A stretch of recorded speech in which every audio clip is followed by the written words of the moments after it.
മുഖ്യമന്ത്രി നടത്തിയ ഇഫ്താറിന്റെ ചെലവ് കണക്കാക്കിയിട്ടില്ല എന്ന് മുഖ്യമന്ത്രിയുടെ ഓഫീസ്. മാർച്ച് 19 നടത്തിയ ഇഫ്താർ വിരുന്നിന്റെ കണക്കാണ് 3 ആഴ്ച കഴിഞ്ഞിട്ടും ലഭ്യമല്ലാത്തത്.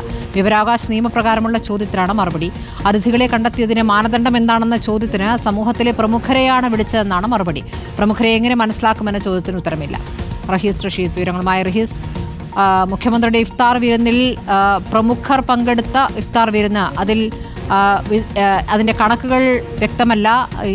ഈ വിരുന്നുമായി ബന്ധപ്പെട്ട ഒരു കാര്യങ്ങളും വ്യക്തമായി പറയുന്നില്ല എന്നാണോ?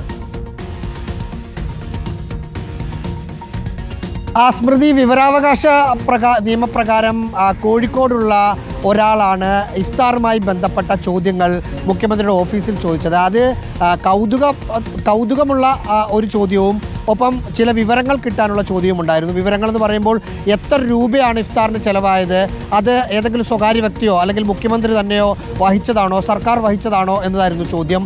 സർക്കാരാണ് ഇഫ്താറിന് ചിലവായ തുക മുഴുവൻ വഹിച്ചത് എന്ന് മറുപടിയിൽ പറയുന്നുണ്ട്.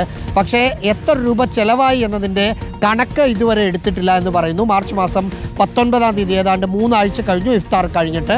പക്ഷെ കണക്ക് ഇതുവരെ സർക്കാരിൻ്റെ കയ്യിൽ ആയിട്ടില്ല എന്നാണ് മറുപടി പറയുന്നത്. മറ്റൊരു കൗതുകകരമായ ഒരു ചോദ്യം, ആരെയാണ് വിളിച്ചത്, വിളിച്ച ആളുകളുടെ വിളിക്കാനുള്ള മാനദണ്ഡം എന്താണ് എന്ന് ചോദിച്ചു. അതിൽ സമൂഹത്തിൽ പ്രധാനപ്പെട്ട നിലകളിൽ പ്രവർത്തിക്കുന്ന ആളുകളെയാണ് വിളിച്ചത് എന്ന മറുപടി വിവരാവകാശ നിയമപ്രകാരം നൽകിയിരിക്കുന്നു. പക്ഷേ അവരെ എങ്ങനെയാണ് കണ്ടെത്തിയത് എന്ന ചോദ്യത്തിന് പ്രത്യേകിച്ച് ഉത്തരമൊന്നും നൽകുന്നില്ല.